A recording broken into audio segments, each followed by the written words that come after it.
মার্কিন গাড়ি নির্মাতা সংস্থা টেসলাকে বাংলায় বিনিয়োগের আমন্ত্রণ রাজ্যের সংখ্যালঘু বিষয়ক মন্ত্রীর তার টুইট রিটুইট করে তীব্র কটাক্ষ করলেন বিজেপির আইটি সেলের প্রধান ও বাংলার সহ পর্যবেক্ষকের দায়িত্বপ্রাপ্ত নেতা অমিত মালব্য।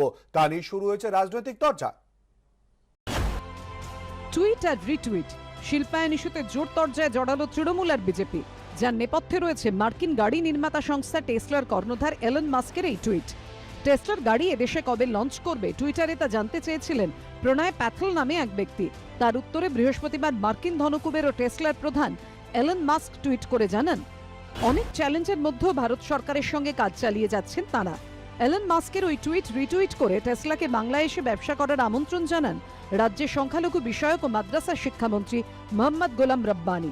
এলনের টুইট উল্লেখ করে তিনি লেখেন, বাংলায় আসুন, পশ্চিমবঙ্গে যে কোনো শিল্পের জন্য সেরা পরিকাঠামো রয়েছে আর আমাদের নেত্রী মমতা বন্দ্যোপাধ্যায়ের দূরদর্শিতাও রয়েছে। বাংলায় ব্যবসার পরিবেশ কতটা অনুকূল তা বোঝাতে মন্ত্রী লেখেন, বেঙ্গল মিন্স বিজনেস। রাজ্যের সংখ্যালঘু বিষয়ক মন্ত্রীর ওই টুইট রিটুইট করে তীব্র কটাক্ষ ছড়ে দিয়েছেন বিজেপির আইটি সেলের প্রধান ও বাংলায় সহ পর্যবেক্ষকের দায়িত্বপ্রাপ্ত নেতা অমিত মালব্য। তিনি লিখেছেন, মজা মনে হলেও এটা সত্যি। পশ্চিমবঙ্গের সংখ্যালঘু বিষয়ক ও মাদ্রাসা শিক্ষামন্ত্রী এলন মাস্ককে রাজ্যে বিনিয়োগের প্রস্তাব দিচ্ছেন। এরপরই মালব্যের প্রশ্ন, টেসলার প্রধানের কাছে বাংলায় ব্যবসা করার কোন সুবিধে তুলে ধরবেন মন্ত্রী? বাংলায় ভোট পরবর্তী হিংসার পরিসংখ্যান দেবেন নাকি তাদের নেত্রীর সিঙ্গুরে বিক্ষোভের উদাহরণ দেবেন? আর এই নিয়েই শুরু হয়েছে রাজনৈতিক চর্চা। মাদ্রাসা এর মন্ত্রী তিনি এখন বিদেশি শিল্পপতিদের ডাকছেন কোন মডেল দেখানোর জন্য? সিঙ্গুরের পরবর্তী পরিস্থিতি, নন্দীগ্রামের উদ্ভূত পরিস্থিতি, পশ্চিমবঙ্গের সেক্টর 5-এর করুণ দশা, সিলিকন ভ্যালিতে 5 ফুট উঁচু ঘাস, কোনটা দেখবেন? উত্তরবঙ্গের মানুষকে সফটওয়্যার সেন্টার তৈরি করবার জন্য যে সমস্ত পরিকল্পনাগুলো রাজ্য সরকার নিয়েছিলেন, জমি নিয়েছিলেন, আজকে বাস্তবে সেখানে গরু চড়ছে। কেউ কি শিল্পের কথা বলতে পারবে না? এ তো মহা মুশকিল। এর মধ্যে জাত পাত এগুলো এনে লাভটা কি হচ্ছে? বাংলা মুখ্যমন্ত্রী মমতা বন্দ্যোপাধ্যায় ইতিমধ্যেই ঘোষণা করেছিলেন যে আমরা যে জোর সোশ্যাল সেক্টরে দিয়েছিলাম ঠিক একইভাবে এবারে আমাদের জোর হচ্ছে পশ্চিমবঙ্গের শিল্পায়ন এবং কর্মসংস্থান। আমরা সেদিকেই লক্ষ্যে এগোচ্ছি। বহু প্রস্তাব আমাদের কাছে আছে, কিছু প্রস্তাব ইতিমধ্যেই বাস্তবায়িত হয়েছে। এ বিষয়ে প্রতিক্রিয়ার জন্য মন্ত্রী মোহাম্মদ গোলাম রব্বানীকে ফোন করা হলেও তিনি ফোন ধরেননি। 2015 সালের 27 সেপ্টেম্বর মার্কিন সফরে গিয়ে টেসলা মোটরসের সংস্থা ঘুরে দেখেছিলেন প্রধানমন্ত্রী নরেন্দ্র মোদী। ব্যবসা বাড়াতে দীর্ঘদিন ধরে ভারতের বাজারকে পাখির চোখ করছে আমেরিকার বৈদ্যুতিক গাড়ি উৎপাদনকারী সংস্থা টেসলা। সূত্রের খবর, মোদী সরকার ওই গাড়ির ওপর প্রায় 100% আমদানি কর বসানোয় টেসলার ভারতে ব্যবসা করার পরিকল্পনা ধাক্কা খেয়েছে। তা নিয়ে এলন মাস্কের উষ্মা সামনে আসতেই তাকে ব্যবসার জন্য আমন্ত্রণ জানিয়েছে তেলেঙ্গানা ও মহারাষ্ট্র সরকার। পাঞ্জাব প্রদেশ কংগ্রেস সভাপতি নবজোৎ সিং সিধুও রাজ্যে কারখানা তৈরির জন্য টেসলাকে স্বাগত জানিয়েছেন। এবার সেই তালিকায় জুড়ল বাংলার নাম। দীপক ঘোষ, অনির্বাণ বিশ্বাস ও বাচ্চু দাসের রিপোর্ট, এবিপি আনন্দ। সংশোধিত নাগরিকত্ব আইন দ্রুত প্রণয়নের দাবি বিজেপির ওপরে চাপ আরো বাড়ালেন মতুয়া সাংসদ বিধায়করা। দাবি আদায় দেশ জুড়ে আন্দোলনে নামতে চলেছে মতুয়ারা। মতুয়াদের পাশে দল আছে বলে জানিয়েছে বিজেপি। মতুয়া ক্ষোভ সামনে চলে আসায় গেরুয়া শিবিরকে খোঁচা দিয়েছে তৃণমূল। প্যানিক তৈরি হয়েছে মানুষের মধ্যে, তার জন্যই কিন্তু আমাদের আন্দোলন ছিল এবং আমরা দেখেছি সেটা একটা পরিণত হয়েছে এবং সেটা হোক। আমরা অবশ্যই সেন্ট্রাল গভর্নমেন্টের সাথে আমরা কথা বলবো। দলের রাজ্য জেলা কমিটিতে মতুয়া প্রতিনিধিত্ব ব্রাত্য করে রাখার অভিযোগে বঙ্গ বিজেপির অন্তরে বিদ্রোহের সুর। এই প্রেক্ষাপটেই বঙ্গ বিজেপির অস্বস্তি বাড়িয়ে এবার সংশোধিত নাগরিকত্ব আইন বা সিএএ দ্রুত কার্যকরের দাবিতে আন্দোলনে ডাক দিলেন বিজেপির মতুয়া সম্প্রদায়ের জনপ্রতিনিধিরা। এবং সেটা হোক, এই মানুষগুলোর, উদ্বাসী মানুষগুলোর জায়গা পাক। কি অসুবিধা আছে যেটা বারবার এটা পিছিয়ে যাচ্ছে সে ইমপ্লিমেন্ট করায় সমাজে? সেই উত্তরটা আমরা জানতে চাইছি। সংশোধিত নাগরিকত্ব আইন এখনো কার্যকর না হওয়ায় ইতিমধ্যেই দলীয় নেতৃত্বের ভূমিকায় তীব্র ক্ষোভ প্রকাশ করেছে বঙ্গ বিজেপির উদ্বাস্তু সেল। এই প্রেক্ষাপটে বিজেপির ওপর চাপ আরো বাড়ালেন পদ্ম প্রতীকের সাংসদ বিধায়ক হওয়া মতুয়া জনপ্রতিনিধিরা। 2019-এর 12ই ডিসেম্বর সংশোধিত নাগরিকত্ব বিল আইনে পরিণত হয়। 4 বার পিছিয়ে গিয়েও এখনো আইন কার্যকর হয়নি, আর তা নিয়েই বারবার মতুয়াদের ক্ষোভ প্রকাশ্যে আসছে। এর আগে আইন কার্যকরের দাবি জানিয়ে কেন্দ্রীয় স্বরাষ্ট্রমন্ত্রী অমিত শাহকে চিঠি দেন বনগাঁর বিজেপি সাংসদ শান্তনু ঠাকুর। রবিবার ঠাকুরনগরে মতুয়া ঠাকুরবাড়িতে তাঁর নেতৃত্বে 2.5 ঘন্টার বেশি বৈঠক হয়।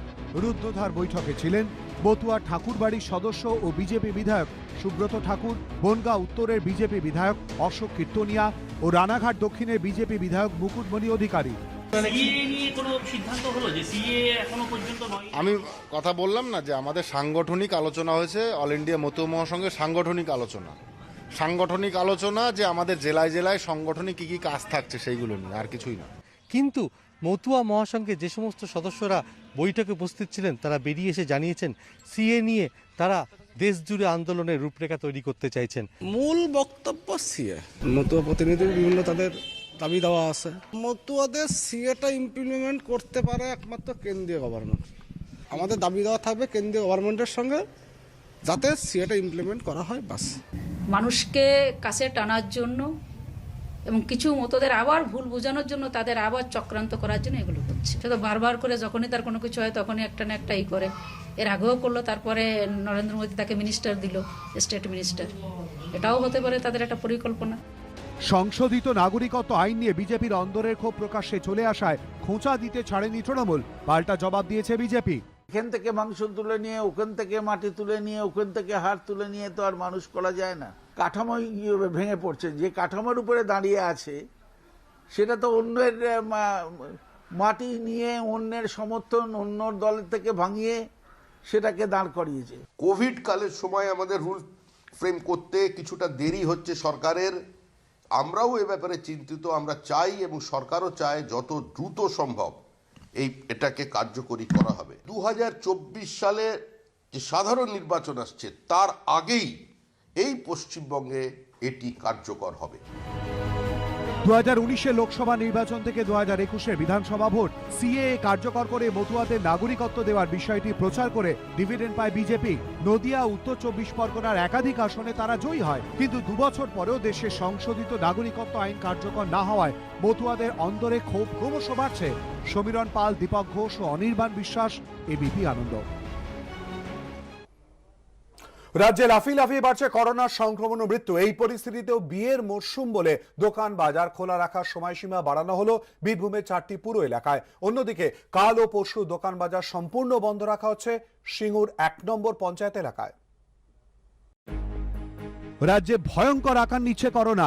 তার মধ্যেও বিভিন্ন ক্ষেত্রে বিধিনিষেধ আগের মতো থাকলেও শনিবার রাজ্য সরকারের তরফে বিজ্ঞপ্তি জারি করে জানানো হয়েছে বিয়ের অনুষ্ঠানে 50 জনের বদলে একসঙ্গে সর্বোচ্চ 200 জন কিংবা অনুষ্ঠান হলের লোক ধারণ ক্ষমতার 50%, যেটা কম হবে তত সংখ্যক মানুষ উপস্থিত থাকতে পারবেন।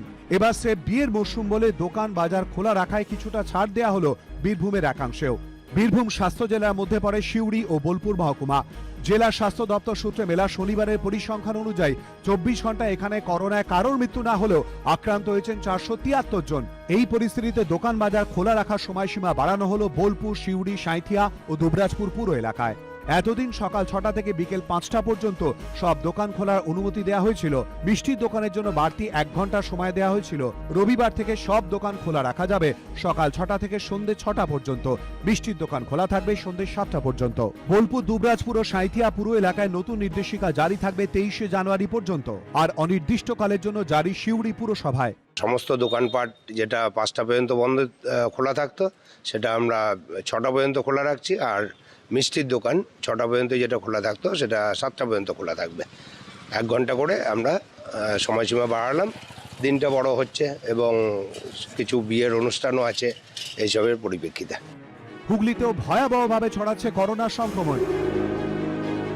প্রত্যেক দিন হাজারের বেশি আক্রান্ত হচ্ছেন এই জেলায়। এই প্রেক্ষাপটে আগামী সোমবার ও মঙ্গলবার সিঙ্গুর 1 নম্বর গ্রাম পঞ্চায়েত এলাকায় সমস্ত দোকান বাজার বন্ধ রাখার সিদ্ধান্ত নিয়েছে পঞ্চায়েত। করোনা পরিস্থিতির পরিপ্রেক্ষিতে সামনের সোমবার ও মঙ্গলবার এলাকার সকল দোকান বাজার সম্পূর্ণ বন্ধ থাকিবে। আগামী সোম এবং মঙ্গলবার দোকান বন্ধ রাখার জন্য আবেদন করে গেছে, মাইকিং করে গেছে। আমরা সেই আবেদন মানব। করোনা পরিস্থিতি খুবই উদ্বেগজনক। আমাদের একদিন দোকান বন্ধ করলে কিছু হয়তো একটু প্রবলেম হতে পারে, কিন্তু সেটাকে মানিয়ে নিতে হবে। করোনার কবল থেকে কবে নিস্তার মিলবে প্রশ্ন প্রশাসন থেকে সাধারণ মানুষের। সোমনাথ মিত্র, এরশাদ আলম ও আবির ইসলাম, এবিপি আনন্দ। আজ থেকে বীরভূমে খুলল হোটেল রিসর্ট। প্রশাসনের তরফে জানানো হয়েছে 25% ঘর ভাড়া দিতে পারবেন হোটেল মালিকরা। মানতে হবে স্বাস্থ্যবিধি। রিসর্ট মালিকদের দাবি 25-এর বদলে প্রশাসন 50% অনুমতি দিলে ভালো হতো। করোনার বাড়বাড়ন্তের কারণে সমস্ত হোটেল রিসর্ট এক সপ্তাহের জন্য বন্ধ রেখেছিল বীরভূম জেলা প্রশাসন। রবিবার থেকে ফের খুলে গেল সেইগুলি। জেলা প্রশাসন সূত্রে খবর, মোট ঘর সংখ্যার 25% ভাড়া দিতে পারবেন হোটেল ও রিসর্ট মালিকরা। সব ক্ষেত্রেই মেনে চলতে হবে স্বাস্থ্যবিধি। ডিএম স্যারের নির্দেশ অনুযায়ী 25%, 25% এটা অকুপেন্সিতে চলবে।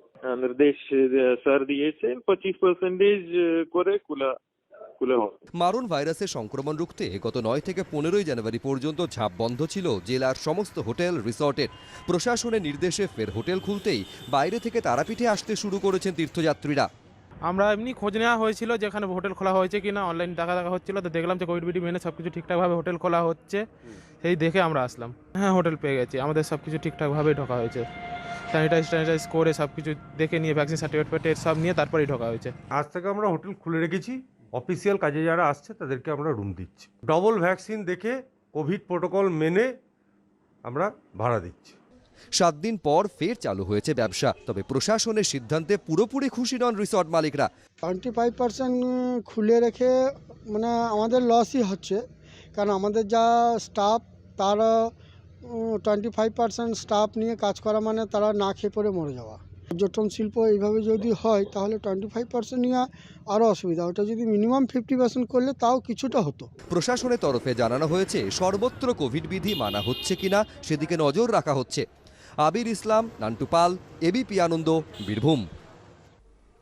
প্রয়াত হলেন নাট্য ব্যক্তিত্ব শাওলি মিত্র।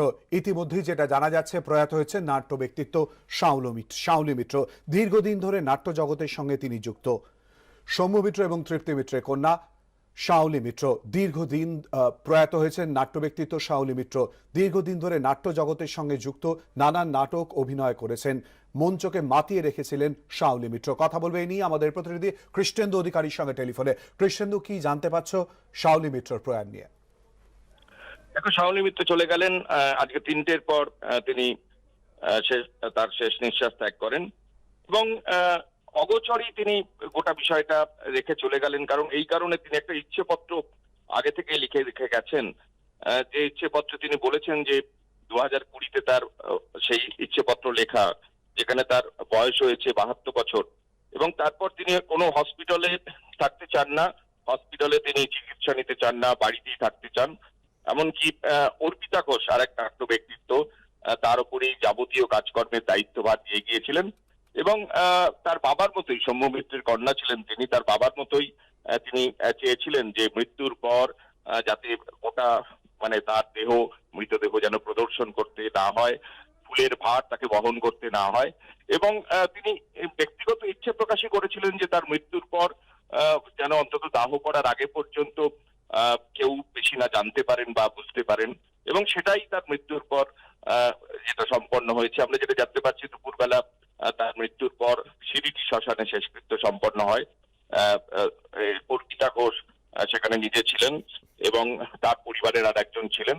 এবং এটাও দীর্ঘদিন তিনি অসুস্থ ছিলেন, তুমি জানো, এবং সেটা তার যে অসুস্থতা থাকা সত্ত্বেও তিনি হাসপাতালে চিকিৎসা করতে খুব একটা ইচ্ছে প্রকাশ করেননি, তার অনিচ্ছা ছিল। এবং তিনি একটা ইচ্ছেপত্র একদম সরকারি স্ট্যাম্প পেপারে তিনি লিখে গিয়েছেন, যে ইচ্ছেপত্রটিতে তিনি বলছেন যে তার একান্ত ইচ্ছে যে তার পিতা সৌম্য মিত্র, প্রয়াত সৌম্য মিত্র, তাকে অনুসরণ করি তার মৃত্যুর পর যত দ্রুত সম্ভব যাতে সৎকার করা হয় বা সৎকার করা হয়, সেটাই তিনি চান। তিনি কোনোভাবেই তার শরীরটাকে প্রদর্শন করতে তার সংকোচ বোধ হয় এবং সেটা তার মৃত্যুর পর যেন না হয়। কোনোভাবে তার মৃতদেহ যেন ফুল ভারাক্রান্ত না হয়। এবং গোটা বিষয়টা তার কথা মতোই আজকে দুপুরবেলা তার মৃত্যুর পর সিরিটি শ্মশানে শেষ। কৃষ্ণেন্দু, আমরা তোমার কাছ থেকে আবারও জানবো। একটা বিরতি নেব, বিরতির পর আমরা এই খবর নিয়ে ফেরত আসবো। সঙ্গে থাকুন। প্রয়াত নাট্য ব্যক্তিত্ব শাওলি মিত্র আজ বিকেলে শেষ নিঃশ্বাস ত্যাগ করেন। শাওলি মিত্রের বয়স হয়েছিল ৭৪ বছর। শম্ভু মিত্র ও তৃপ্তি মিত্রের কন্যা শাওলি মিত্র। কথা বলবো আমাদের প্রতিনিধি কৃষ্ণেন্দু অধিকারীর সঙ্গে। কৃষ্ণেন্দু, তুমি জানাচ্ছিলে যে তার ইচ্ছে ছিল তার মৃত্যুর পর যত দ্রুত সম্ভব শেষকৃত্য সম্পন্ন হয়। একদমই তাই, এবং সেমনই হয়েছে। শাওলি মিত্র, তৃপ্তি মিত্র, শম্ভু মিত্রের কন্যা, ৭৪ বছর বয়স, ২০২০ সালে ৭২ বছর পূর্ণ করেছেন। কিছুদিন ধরেই অসুস্থ ছিলেন, বাড়ি থেকে বেরোতে পারছিলেন না, কিন্তু চিকিৎসা করানো বা ডাক্তারের কাছে যাওয়া, হসপিটালে ভর্তি হওয়ার তীব্র অনীহা ছিল তার মধ্যে। এবং একটা ইচ্ছাপত্র তিনি কিছুদিন আগেই লিখে রেখে গিয়েছিলেন, সেই ইচ্ছাপত্র প্রকাশ্যে এসছে, যেখানে শাওলি মিত্র চেয়েছেন যে তার যে মৃত্যুর পর তার শরীর প্রদর্শনে তীব্র অনীহা রয়েছে, সংকোচ রয়েছে, এবং ফুল ভারে বা ফুলভারে তিনি জর্জরিত হয়ে তার শরীর শ্মশান পর্যন্ত নিয়ে যাওয়া হোক, মানুষ দেখুক, সেটা তিনি চান না। এবং যত দ্রুত সম্ভব তার মৃত্যুর পর যেন মৃতদেহ সৎকার করা হয়, শেষকৃত্য সম্পন্ন হয়, এটাও তার ইচ্ছাপত্রে উল্লেখ আছে। এবং এটাও আক্ষেপ আছে যে প্রচুর মিথ্যে তাকে তার উদ্দেশ্যে বর্ষিত হয়েছে বা তার উদ্দেশ্যে বলা হয়েছে, কিন্তু মানুষের তিনি ভালোবাসা পেয়েছেন এবং তিনি পিতার পদাঙ্ক অনুসরণ করেই গোটা বিষয়টা ইচ্ছেপত্র লিখেছিলেন। শম্ভু মিত্র এরকম জনান্তিকেই বা আড়ালে আবডালেই থাকতে পছন্দ করতেন, তুমি জানো। তেমনি তৃপ্তি মিত্র এবং শাওলি মিত্র, এবং সেই মতো তার ইচ্ছেপত্র অনুযায়ী আজকে বিকেলে সিরিটি শ্মশানে তার শেষকৃত্য সম্পন্ন হয়েছে। এবং একেবারে কৃষ্ণেন্দু, আমাদের সঙ্গে থাকো। প্রয়াত নাট্য ব্যক্তিত্ব শাওলি মিত্র আজ বিকেলে শেষ নিঃশ্বাস ত্যাগ করেন। শাওলি মিত্রের বয়স হয়েছিল ৭৪ বছর। শম্ভু মিত্র ও তৃপ্তি মিত্রের কন্যা শাওলি মিত্র। এই মুহূর্তে আমাদের সঙ্গে টেলিফোন লাইনে রয়েছেন নাট্য ব্যক্তিত্ব দেবেশ চট্টোপাধ্যায়। দেবেশ বাবু, শাওলি মিত্রের প্রয়াণ আজ দুপুরেই তিনি প্রয়াত হয়েছেন। আপনার প্রতিক্রিয়া? দীর্ঘদিন ধরে নাট্য জগতের সঙ্গে যুক্ত, অনেক স্মৃতি জড়িয়ে রয়েছে, একটু জানতে চাইবো আপনার কাছ থেকে। আমি আসলে স্মৃতির কথা বলার মতো অবস্থায় নেই গো। এইটুকু বলতে পারি যে আজকে শেষ মুহূর্তে ওনাকে আমি ছুঁতে পেরেছি। উনি শেষ মুহূর্তে যাদের চেয়েছিলেন কাছে থাকার, কাছে ছোঁয়ার, তার মধ্যে একজন আমি আজকে ছিলাম। তো এইটুকু শেষ মুহূর্তে একজন সামান্য নাট্যকর্মী হিসেবে উনি আমাকে সেই স্নেহ ভালোবাসাটা দিয়েছিলেন, ওনাকে আমি ছুঁতে পেরেছি, এটা আমার জীবনে অনেক বড় পাওয়া। মাথার উপর একজন অভিভাবকের মতো ছিলেন। যখনই কোনো লিখেছি বা পড়েছি বা কিছু কাজ করেছি, তখন একবার ওনার কাছে বলতাম কেমন লাগলো, শাওলি দিত সেই কথা বলার লোকটা থাকলো না আর কি। একটা যুগের অবসান ঘটলো, বড় এটার অবসান ঘটতে হবে। আলাদাভাবে স্মৃতি তো অসংখ্য, ওইভাবে কোনো একটা আলাদা স্মৃতি বলতে পারবো না, বলার মতো অবস্থায় নেই গো। ধন্যবাদ। আমরা কথা বললাম নাট্য ব্যক্তিত্ব দেবেশ চট্টোপাধ্যায়ের সঙ্গে। প্রয়াত নাট্য ব্যক্তিত্ব শাওলি মিত্র।